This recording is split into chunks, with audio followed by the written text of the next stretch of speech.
Hello there. Thanks for joining us today to discuss senior living trends and challenges in 2023 and beyond. I'm Jennifer Schwam, a partner in our Baker Tilly's healthcare practice, and I'll be serving as moderator for today's session.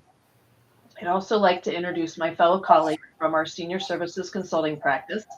I have Ed Click, a principal in our group, Beverly Asper and Mike Edwin, both directors in our practice, and Chris Pattison, also a senior manager in our practice. So this illustrious team will be sharing their perspectives on the themes that we are seeing with our aging services clients. During our conversation today, we'll briefly review the challenges that most of you across the country are facing, focus on the operational, financial, and business strategies to make sure that help you think through organizational sustainability, and also address the importance of organizational readiness to ensure successful implementations of any of your initiatives. As mentioned earlier, in order to receive continuing education credits, we have 4 polling questions today for you to respond to during the session. Because we have a lot to cover today, and I know I'm going to try and keep this group on track. So we're not going to have a lot of time to wait for the responses, but we will be summarizing these responses along with our comments as a follow-up to this session. And we'll make sure those who are attending today get or have registered will have a copy of that. Also, as a follow-up to today's session, we'll be sending out a brief survey to gather additional perspectives from you on the current aging services environment. And we'll also make sure that those answers for both the polling questions and the survey will be distributed and available to those that are interested. So let's first jump to our number one polling question, and please respond with accordingly with as we think about considering financial sustainability, what are your top priorities within your organization? And while we're waiting for that, I am going to jump into some operational considerations and strategies, and maybe start first with Ed and say, I guess, Ed, understanding that the pandemic has created many challenges for senior service providers over the past 3 years, what do you think continues to be the major challenges for our providers from an operational perspective? Thanks, Jen. Good question there. And once again, the world has been upside down since the inception of the pandemic. So the pandemic has created a number of operational challenges for senior living providers. As we go through, that led to some negative downturn in financial performance. So we're seeing weakening balance sheets, negative operating margins, and things of that nature that are going hand in hand with what I'll call the overarching I'll say concerns within the senior living sector. Those two being census and staffing/workforce. So census really has been a challenge since the onset of the pandemic. Pre-pandemic, I'll say overall occupancy, skilled nursing, 85%, hit a low during the peak of the pandemic, mid 60s, then now hovering more around mid to high 70s. So we don't know if we will get back to that pre-pandemic numbers from an occupancy standpoint in the skilled nursing setting. Also, with the inception of the pandemic, there was a downturn in personal care, assisted living, and independent living. But for the most part, a lot of those have rebounded to this point. So we're hoping that trend continues. And on the skilled nursing side, we don't know with the baby boomers that there might be an uptick over these next 5 to 10 years. So I guess time will tell. So talking about census and the workforce challenges, historically, I would say census drives your staffing, but I'll say more currently, staffing is driving your census just due to the limitations of nursing and non-nursing staff. So that has created a lot of, I'll say, challenges for operators. So what's driving some of those workforce challenges? Staff burnout, wage competition, increased agency cost or access to agency. I mean, right now, some providers, depending on the position within the organization, there are competition outside of healthcare. It could be a local gas station or a warehouse where the wages align similarly with I'll say maybe some less work or responsibility. So we're seeing that challenge, and we're seeing potential pressure to increase hours per patient day and things of that nature. So they're looking to increase staffing requirements when it's a challenge to utilize that at the current time. So really how that's impacting census is some providers are not wanting to utilize agency because of the financial constraints of it. So they're running census at 50 and 60% in their skilled nursing and just shutting down wings. So each operator looks at it a little differently. So it has put some constraints within the census on the skilled nursing side. I will say that the skilled nursing has been hit the hardest and once again has been the most challenged to rebound. During that time, there has been some positive notes with government funding that was in place that really offset some of the negative operating downturn, but we're seeing that starting to slow down and those opportunities are becoming more limited. We don't know if there'll be more of those, but some of those big ones really did help providers. So it's really getting back to a position to focus on your operations, things you can control, look at your revenue drivers, opportunities, look at monitoring your expenses with inflationary factors and things like that. So it continues to be a challenge. Then last thing maybe to add to that from a census standpoint that I'll say has been a positive as well is that the public health emergency, which I know is coming to an end here soon, but from a occupancy standpoint, reimbursement standpoint, we did see some increases in Medicare occupancy and that skilled stay with the 3-day waiver that was a positive impact for providers during that 3-year period. So a lot of operational challenges. Now's the time to really continue to hone in, strategically look at it and see where our next 3 to 5 years are going to take us. That's great, Ed. Thank you for sharing that. And Chris, when we think about some of those pressures, obviously, as Ed had referenced on the, well, just from occupancy and staffing, what do you see from a clinical perspective as the biggest area of opportunity for skilled nursing? I'd say probably the biggest area, and this isn't just in the pandemic, but moving forward and pre-pandemic even as well, is just optimizing the documentation practices, because the current Medicare system is very person specific. So we need the assessment nurses who are involved in that to really dig down, to focus, to make sure that they're using the right assessment reference date, for example. One of the things that we're used to with the old system is that basically whenever you have a certain amount of therapy that's delivered, then you would get a certain payment for that. But now the assessment process is a lot more in depth, because that assessment reference date is no longer focused on how much therapy we've had, but it's more focused on what's this resident's diagnosis, what's this person's specific conditions. And if we don't have the documentation in place to support that, then ultimately we find ourselves in a situation where we're having paybacks to third-party payers like any of your managed care organizations, and puts us at risk for compliance issues with Medicare as well.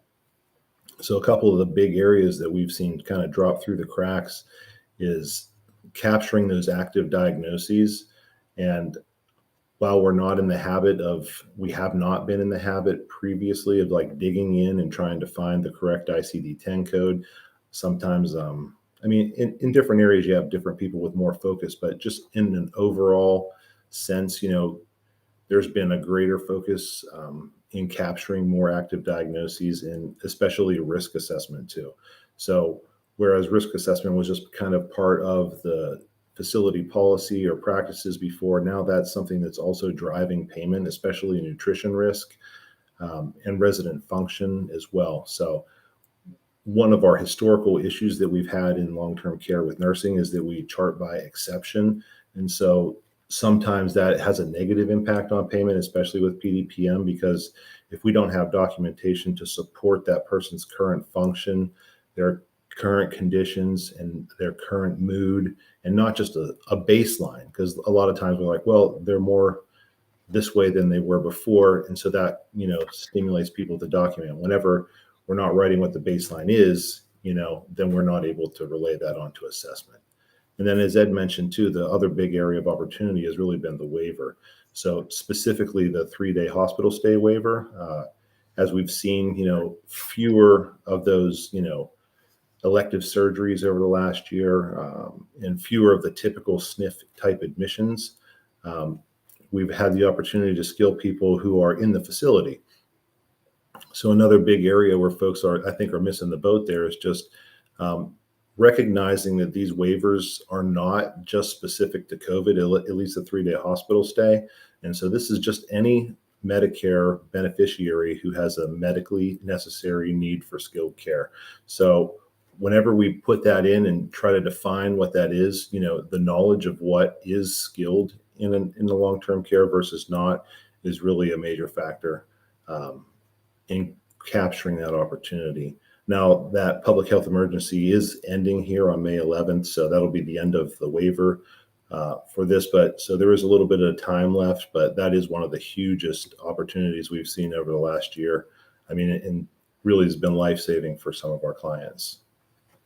Well, thanks, Chris. That makes sense. And in all those examples you gave, it's all a matter of just, and I say this, it's not as easy as I say, but making sure they have their documentation and in place, right? And having processes in place to really drive revenue. So this is purely a revenue opportunity, is what you were mentioning through this process, correct? Right, absolutely, Jen. Great. Well, Mike, turning to you here, as Ed mentioned, many of our senior living organizations, depending on their service offerings, I know we cover the spectrum of services probably on this call today. Many of them have been challenged by some depressed occupancy over the past few years. And as Ed mentioned, some are in the process of rebounding and some are not. What would you recommend to some of those on the call in order to meet this challenge? Yeah, thanks, Jen. And Ed did talk quite a bit about occupancy and census. And, although there's been a recovery of occupancy across the continuum in 2022 and through April, it's hard to believe April already, in April of 2023, those rates for nursing homes are still hovering around 80%. And if you consider how many beds were actually taken offline during the pandemic, and the capacity has shrunk and you're unable to open units and staff beds, that occupancy rate, if you looked at where your pre-census capacity was, is well below that. And you're not running anywhere near what you would like to. We do not think that the demand for nursing home beds will bounce back completely. And it's time to start eliminating that excess space. At least consider talking about how to utilize that space differently, or take it down or use that space in some manner that is not nursing home related. In addition, occupancies for the independent living, assisted living, and memory care are in the same boat, still well below those pandemic levels. However, these options have a much higher probability of bouncing back to pre-pandemic levels. There is no silver bullet. However, I have a few comments on meeting these occupancy challenges. They are going to pertain to understanding your market, assessing your pricing strategies, and some design considerations that we have been helping our clients wade through and have noticed that have been going on in the marketplace. Although I'll talk a bit later in the presentation today about market studies, I think there is a need to understand your market in some other manners. One, what is happening in your market that is causing some disruptions? We don't often think about major construction going on around you, such as road closures, buildings going up or being taken down around you, construction of new malls or office space that might be causing some disruptions and patterns around your particular facility, making it harder to get to you. And being aware of what's going on and having your marketing and public relations people out talking about access to your facilities and getting around these disruptions that might be happening within your market. It's not directly related to demand or utilization in any way, but certainly there's some things that could be in your area that are causing disruptions. Knowing and understanding your socioeconomic trends in your market is very important. Wages and what's going on with unemployment, sure, those are important, but also other socioeconomic trends that might be impacting your facilities that we normally don't associate with demand or utilization. Tracking this data will provide you a snapshot of the health of general economy in your area, general trends that are going on in your market, and that are not just related to healthcare or senior living. Assessing your pricing strategies, conducting a thorough review of pricing structures in your area whether they be other rental models, if that's what you are, life care models or entry fee models, or some other unique pricing situation that might be available from other providers. Being aware of what is being offered is quite important as you assess your own pricing strategies. Understanding what these fees are charged for service based on a square footage or on services, specifically service packages, or some other metric that you track so that you can benchmark yourself against what other fees are being charged and assess whether you are underpriced, overpriced, or are not offering pricing packages that are consistent in your marketplace. We have found that clients are actually underpricing their services when they do an analysis and start doing some true benchmarking of apples to apples. So you may have an opportunity to evaluate whether you're under or overpriced in your marketplace. One other thing to consider, and I know there'll be comments on inflation, are whether your competitors are increasing prices to adjust for inflation factors of the past couple of years, and whether you're keeping pace or potentially outpacing the competitors in your area. We have been working with clients to adjust their rates, not just on the normal, maybe 3 to 4%, or maybe it's 5 in your area, whatever that normal is, but tacking on that inflationary adjustment and keeping pace and understanding of what the facilities are doing in your area is quite important as you look at that. And also do not fall short of potential increases in revenue because you don't fully understand your pricing potential. Many organizations are undervaluing their services, and you might be surprised that your prices are undervalued for what you offer. Some design considerations for nursing homes specifically: continue to move toward all private rooms and creating rooms with as many private restrooms as possible. This will create an environment that's more desirable for families to visit, creates privacy for your residents, easier to manage resident conditions, and private rooms will enhance the opportunity to capture more private pay and Medicare rehab services and days in your nursing home. If you have an entire wing offline, you really should consider reuse of that space for a niche service. It's not likely that demand will return, or nor will you be able to staff it in the short term, meaning the next several years, to reopen that wing for traditional nursing home services. Not to mention, down the road, those work year shortages will prevent you from opening it at all. So considering some alternative reuse of that space, whatever is allowable in your regulatory environment of your state. We have talked with organizations that are looking at temporary housing for RNs that are coming from abroad, as an example. Even clients with impeccable reputations in their market are struggling with occupancy in the IL, the independent living, assisted living, and memory care settings. Although this occupancy is increasing generally, now is the opportunity to enhance your public spaces that we generally do not consider revenue generating. Entryway, front desk, and your breezeway areas. These are first impressions, and you have to ask as you walk in, what do you want people to think and feel as they walk into your building, and what impression do you want to be giving? And many organizations have not updated those types of spaces in many years. Hallways and wayfinding, lighting, often overlooked when we talk about upgrades or what is helpful to driving occupancy.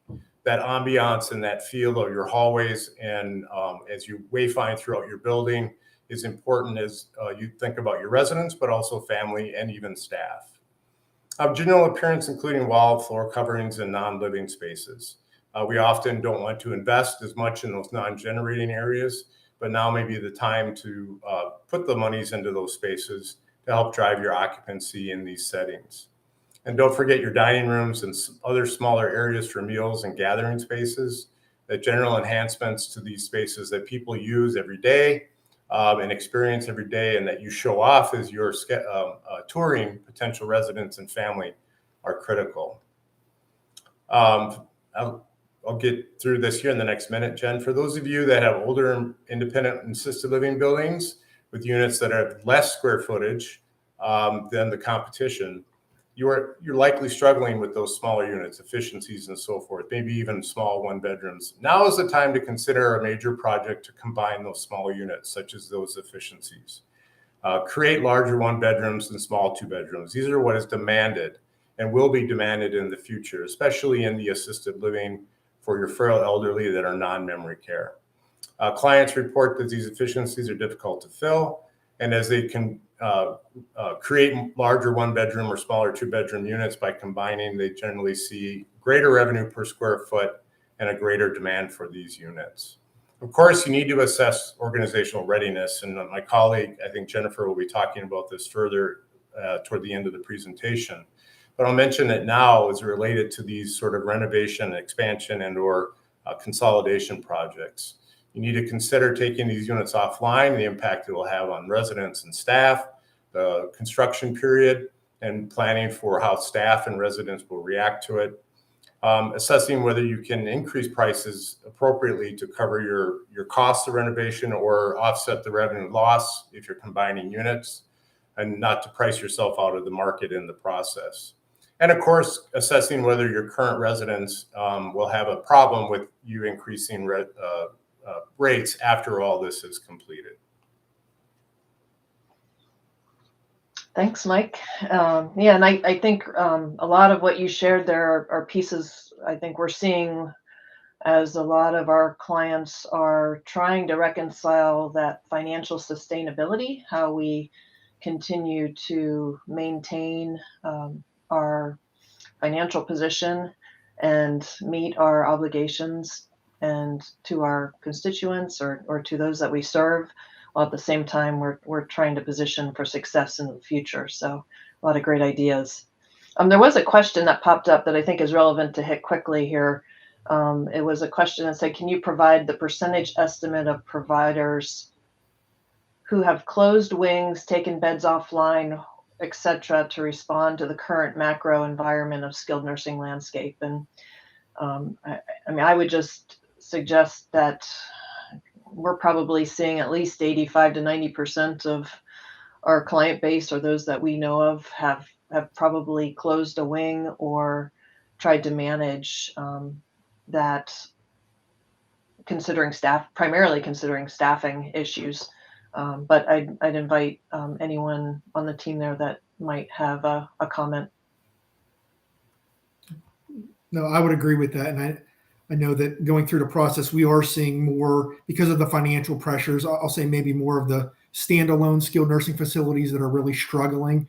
We are seeing more sales or debt covenant violations where the banks are having them sell. So we're seeing that in addition to trying to think strategically, like you said, with closing wings or bringing in a different service line or evaluate behavioral health to see if there's ways to, say, expand your service lines to minimize the revenue reduction.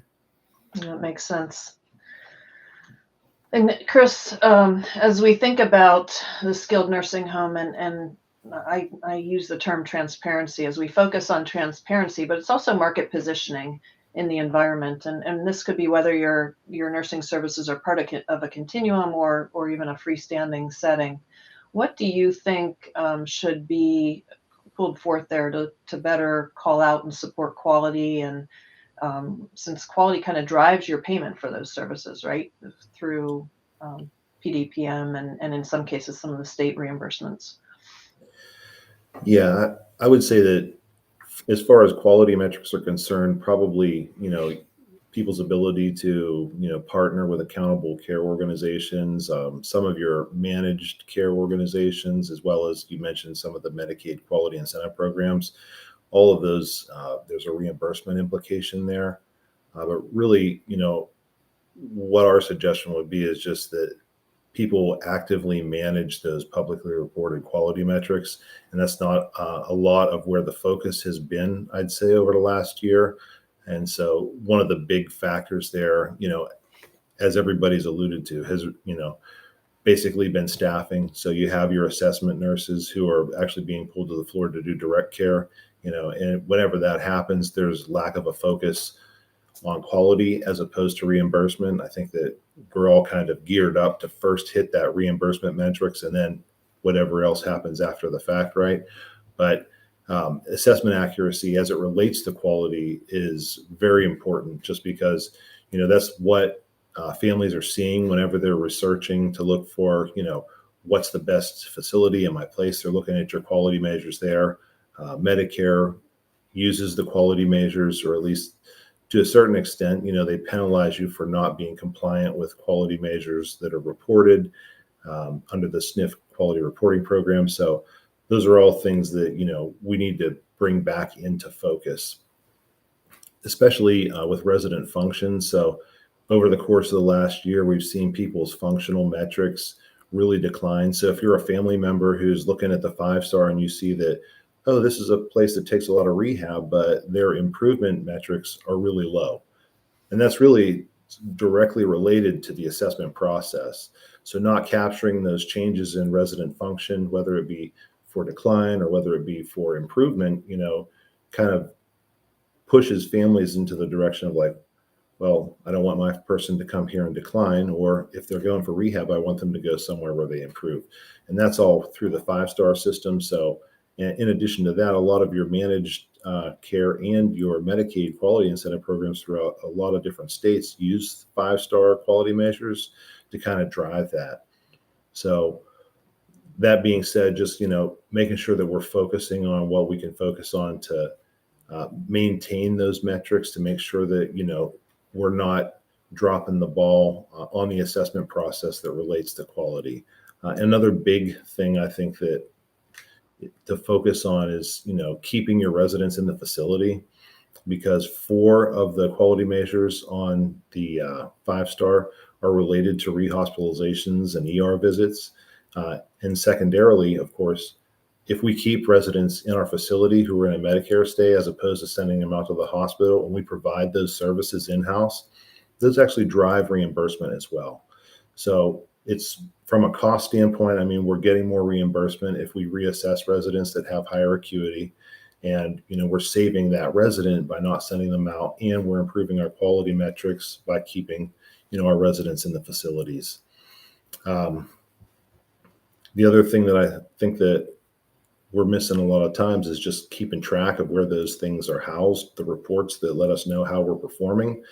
And so, as you all may have heard, there's the Casper system, and the iKeys is now coming this month. So as of the 27th of this month, we'll no longer have access to the historical Casper system, but we'll need to have a login for iKeys. And that's where we're going to find, how we're performing for rehospitalizations as it affects us for Medicare. So for the value-based purchasing program, as in terms of quality measure compliance and whether or not we could be penalized in our Medicare rates from the SNF quality reporting program, and all of those functional measures that are currently in the 5-star system that, we want to make sure that we're, showing improvement and preventing decline, so that, families are encouraged to send their loved ones to us.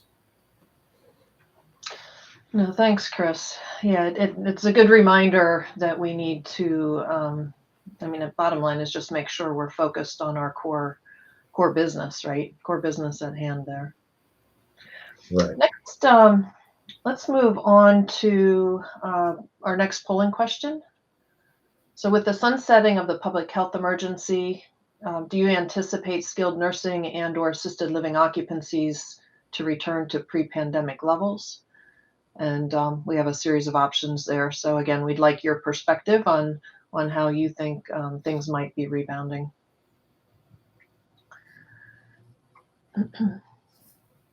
As we wait for responses there, I will move on to our next topic here around business strategy.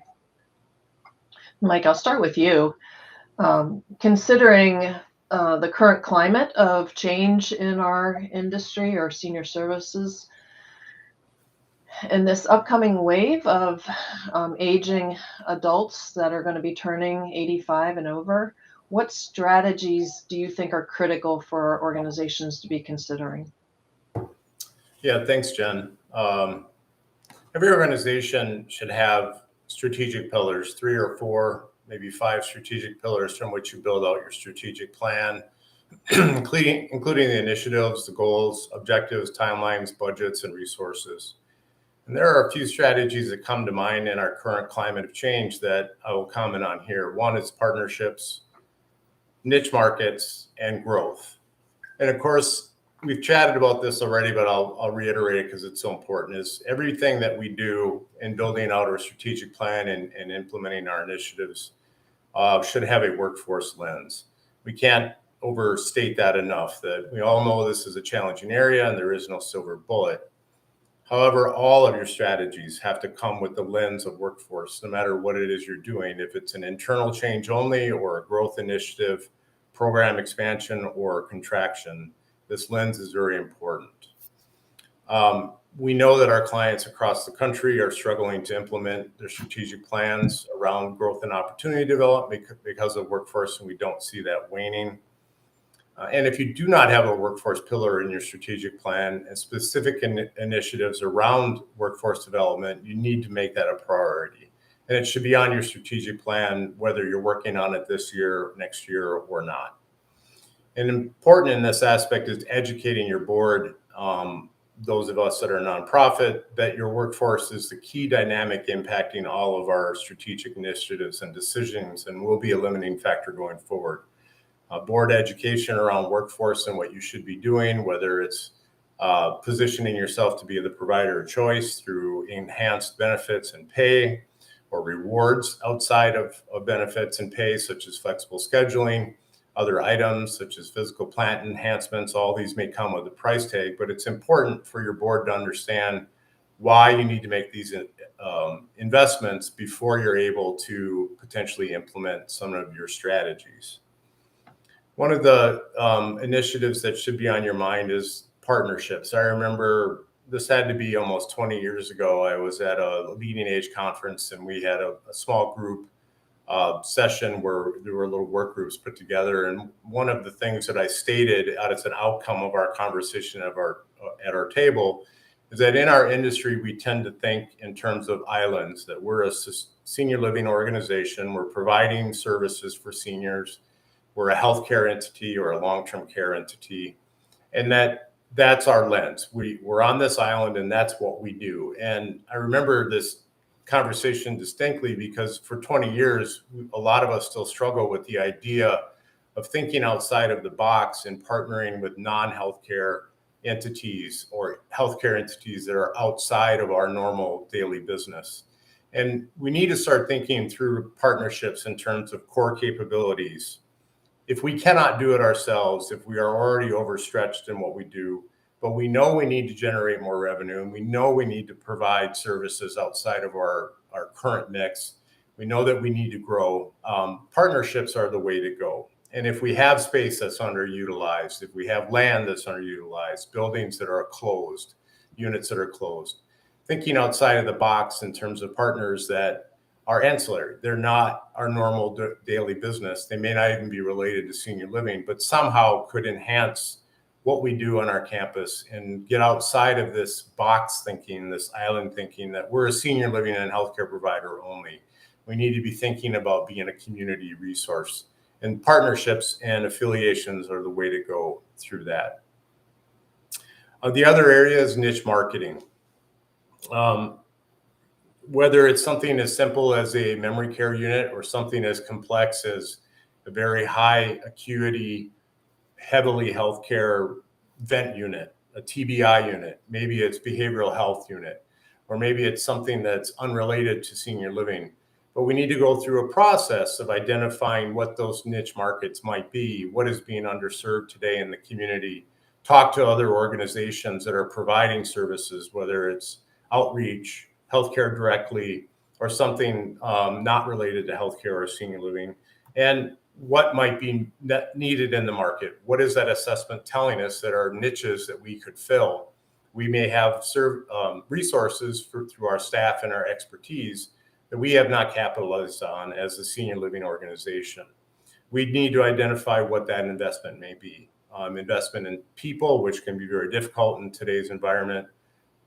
Investment in the partnership or the affiliation to fill that niche, maybe an investment even in time with our board and education as to why we should be going one direction or not. And the third is growth. It's very difficult to think in terms of growth today because of the workforce environment. And we're also in a period of declining 85 and over population until probably close to 2028 or so, where we'll really start to see the boom of the baby boomers happening.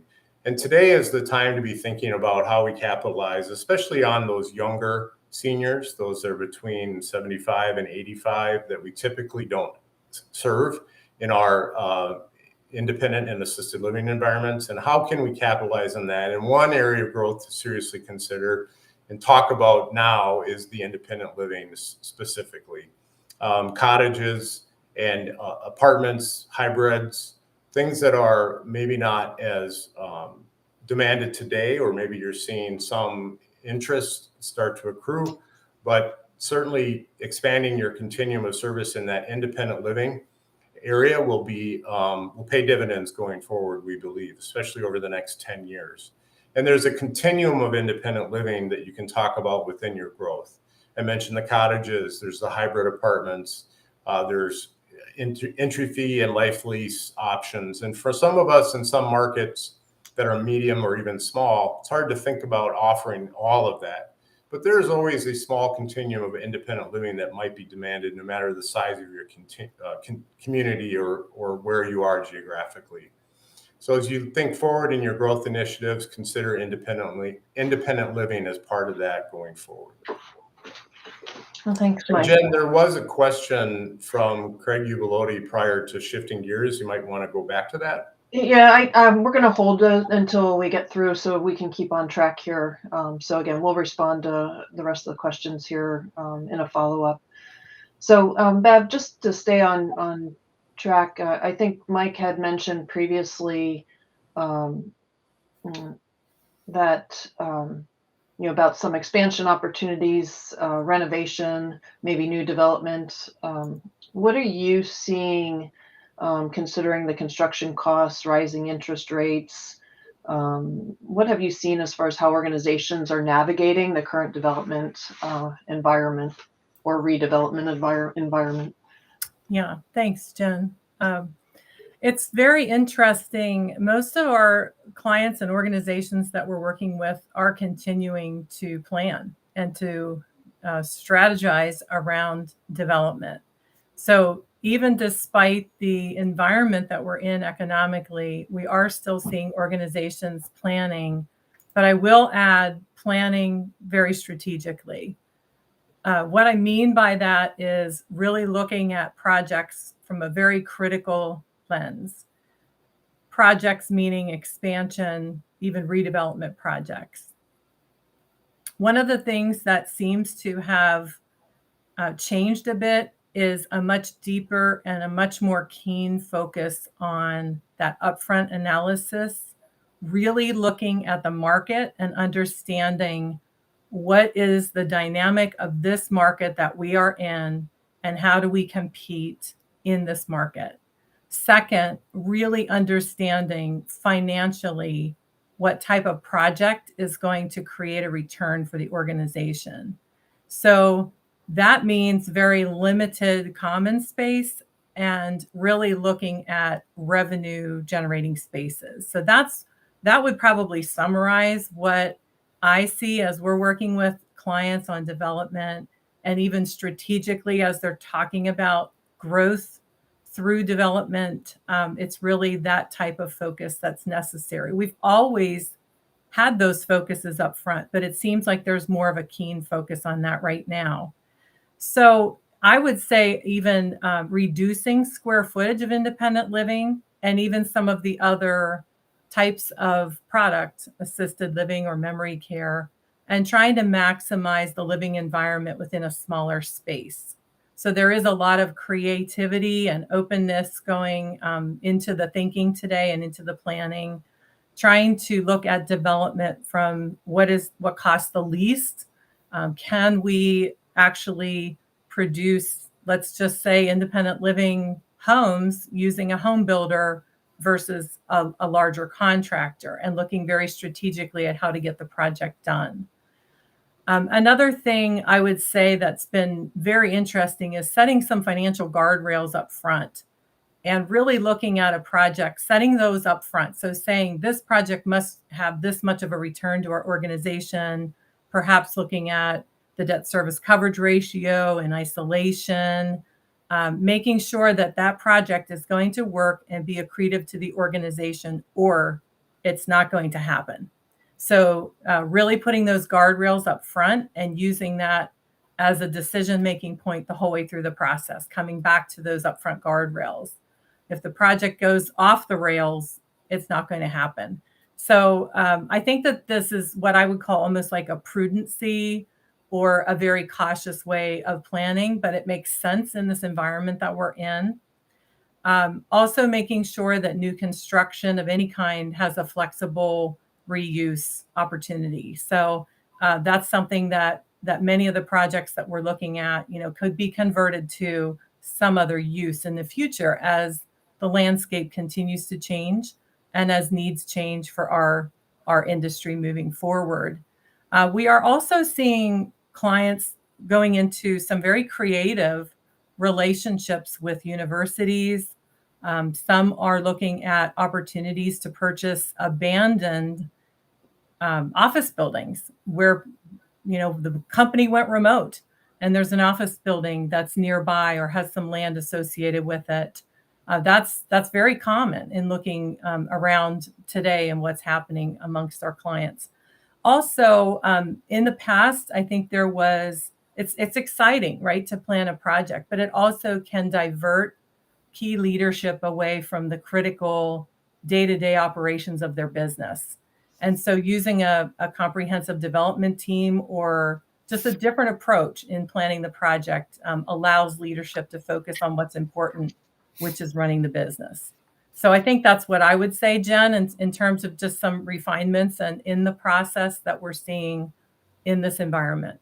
Yeah, appreciate that, Bev.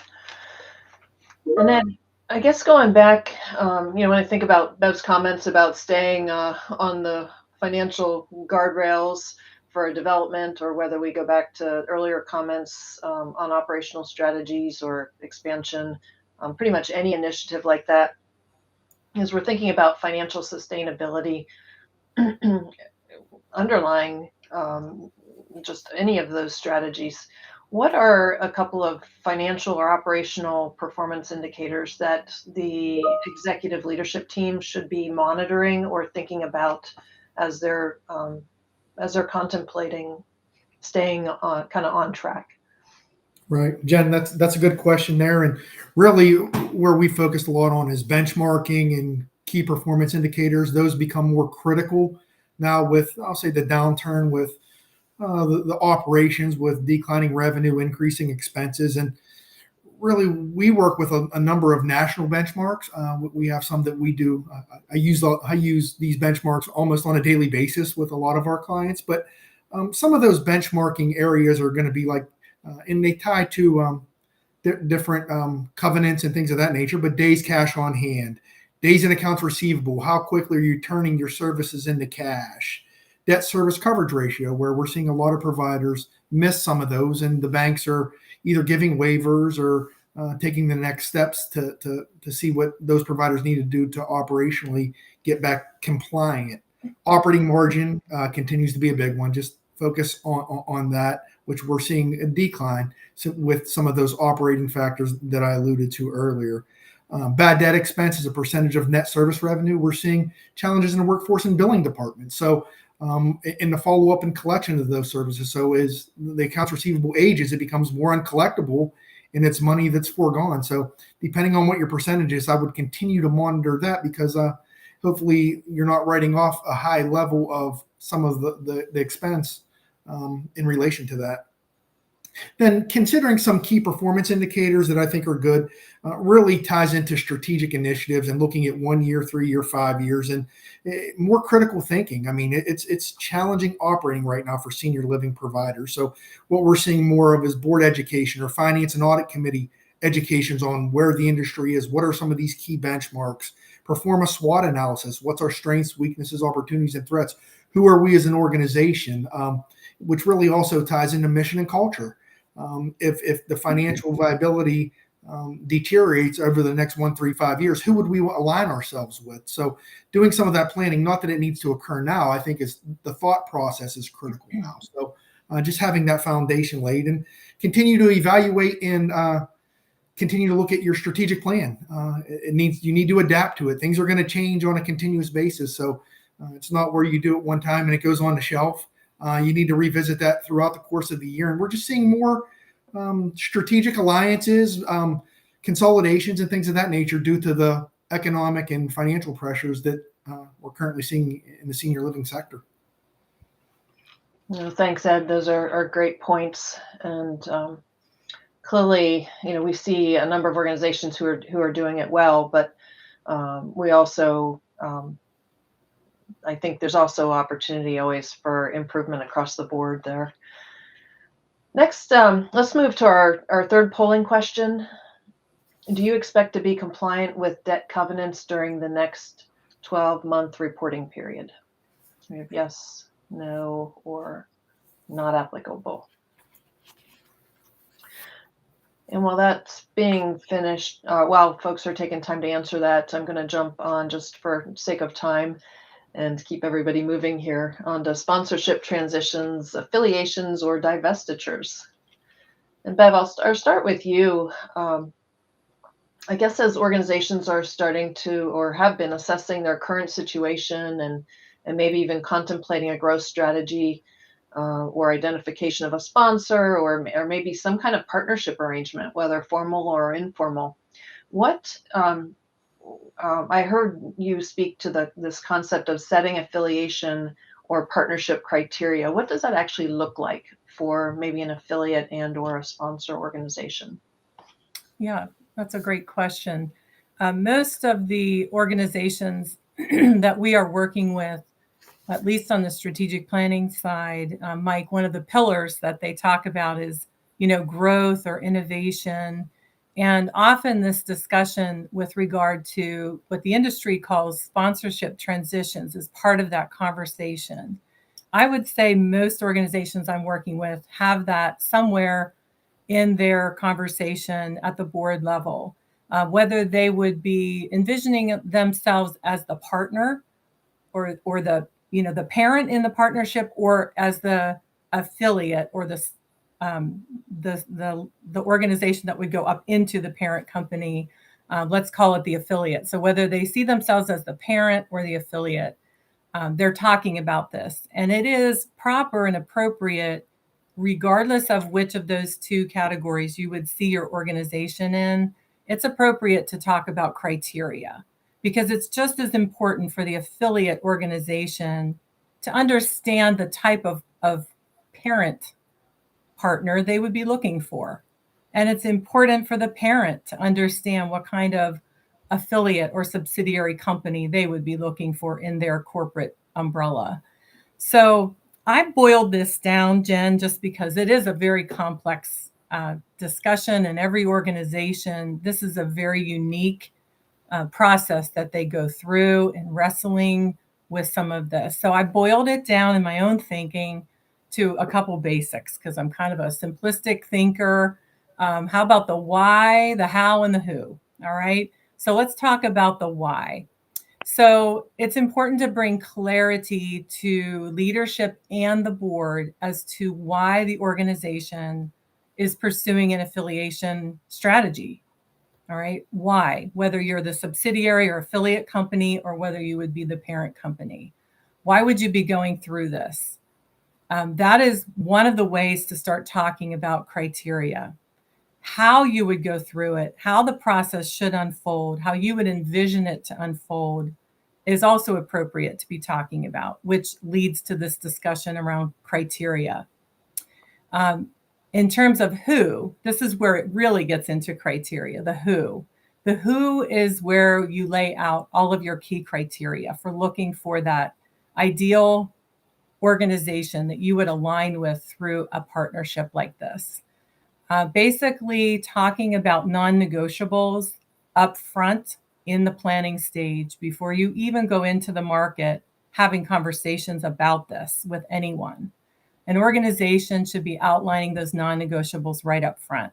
We have seen too many of these, let's call them arrangements, that have unfolded because certain key non-negotiables were not addressed in the beginning. So that's a really great place to start. If you want to take something away from this and have some conversation around criteria, really start with those non-negotiables. Whether you're going to be the affiliate or the parent, what would you say that would be deal breakers for you? And that's really the language that is used in looking at mergers and acquisitions. It's the idea of the deal breaker. Start talking about what some of those deal breakers would be. Is it culture? Is it something related to governance? Is it something in terms of location or anything like that? What would those deal breakers be? Is it your faith-based background or your nonprofit status? So outlining those, that's a great first step when it comes to criteria. Some other criteria, Jen, that organizations should be working through beyond those non-negotiables really surrounds the mission and culture. And some of those are going to be in that non-negotiable category. Understanding key criteria such as like financial position, whether you're the affiliate or the parent, really thinking about what financial position you would want to align with in terms of the other organization. Care and quality is very important, and Chris and Ed have touched on so many things today that would fall into this criteria category of care and quality.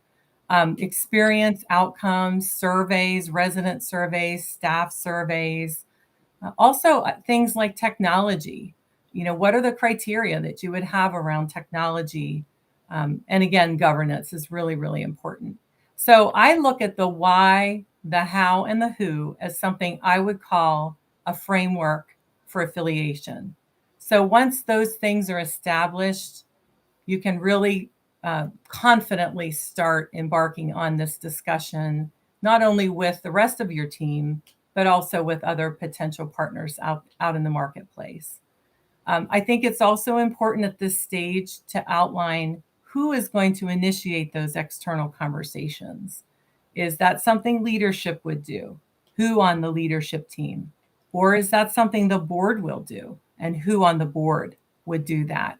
So before you go out into the market, it's really important to have those conversations internally, get your ducks in a row, as they say, before you go out talking.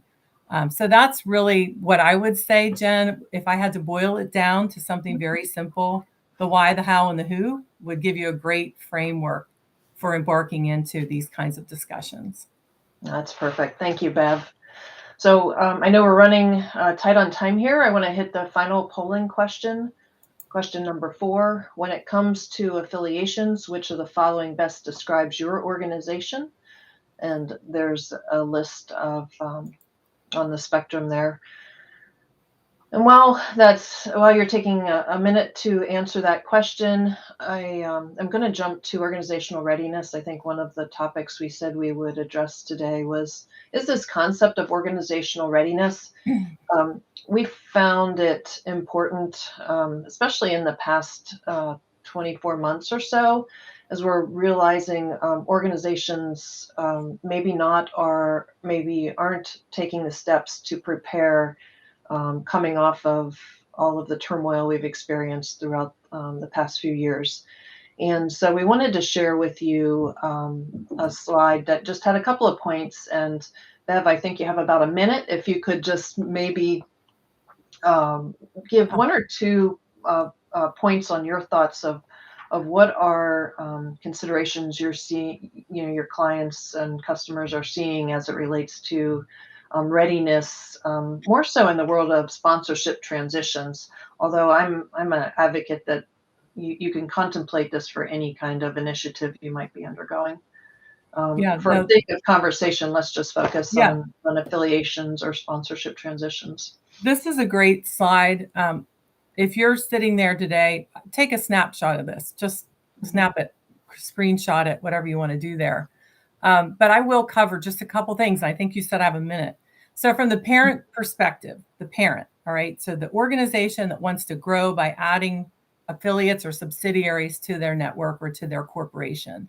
The parent should be focusing on what is our corporate structure, establishing that criteria that we just talked about, the why, the how, and the who, working with the board on the desirable governance structure. That is critical that you are able to communicate what that governance structure looks like, clear down to the local subsidiary level, making sure that your corporation has the ability to grow and the capacity to grow, staff capacity, management capacity, and also just your systems, all of your systems that are in place. Are you capable of adding another organization to those systems? Understanding what financial capital you bring to the table is critical, because that's what some of the smaller organizations or the subsidiary organizations are wanting to understand. And then also just ensuring that your corporate team will embrace growth in this manner. That's so important. From the subsidiary or the affiliate side, in terms of readiness, all right, also working on that framework, right? The why, the how, and the who, that criteria framework. And then also really making sure that your organization is as sharp as it can be. Sharpening operations, cutting out expenses that you can, if you can, trying to increase the bottom line, because there are parent organizations out there that have criteria, and they're going to say, we won't look at an organization that's not meeting a specific financial return or bottom line or outcome. Okay, so that's really important from that subsidiary or affiliate lens, is to really be looking financially at how can you be as sharp and at your best before going into these conversations. Continue to maintain your physical plant. Don't put things off just because you might go through an affiliation. Educating the board is critical. Bringing them along as to what this means for the future, how this sustains the mission, et cetera. That's really critical for the subsidiary or affiliate to be doing. Also, resident education and management team education, so that everyone has that grounding of what it means to go through an affiliation and what that would look like on the other side for the organization. And then also really looking at your campus. Are there areas that you could grow and or expand that could be attractive to a parent? And I think those are some things, Jen, just right off the top from readiness, that really aid in the conversations once you move a little further down the road. That's great. Thank you, Bev, for just calling out those few points. It looks like we're at the end of our time together. We are glad that everybody was able to join us today. As we mentioned earlier, we will follow up with answers to those questions that we didn't have time to address.